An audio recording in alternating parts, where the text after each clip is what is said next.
Are you excited about Judas? Dude, Judas is such a weird mystery right now. I just don't know what's happening. It's supposed to be out like next year. I think it's been, or this year. It's been something stupid like 8 months since they did their last media thing. 10 months ago. It was 10 months ago.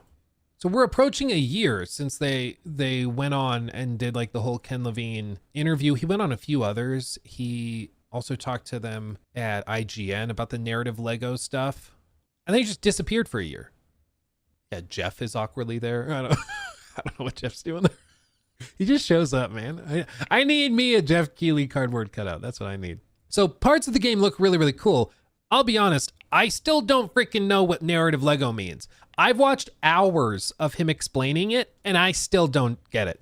He's like, well, it's like a Lego set. Each narrative piece is a brick, and then you can build your own thing out of those bricks. I'm like, okay.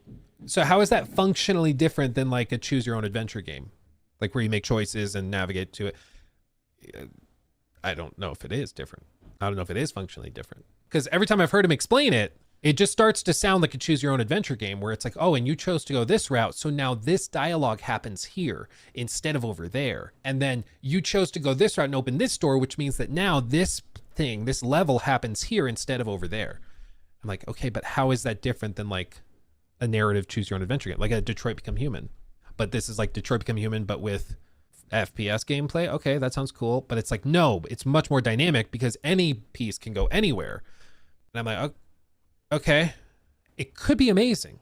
But my fear is that it's just going to turn into like the really convoluted, what's happening? I chose to do this instead of that. And now this story element doesn't really make sense, but they hand wave it away by being like, it's all a dream or something. Because if you haven't played BioShock Infinite, which was like the last big game that this guy did, the ending, and especially the DLC stuff, is just, I don't even know if I'd consider it a good ending. It just starts to get, it's like the ending of Lost. It's kind of like that, where it's like we were on track, I was following, and now I have no clue what we're doing. Like, oh, it's all a dream, multiverse, time's bending, but also changing. It's like, I would rather just there'd be an explanation. Just tell me what's going on instead of, it doesn't make sense, but that's part of it.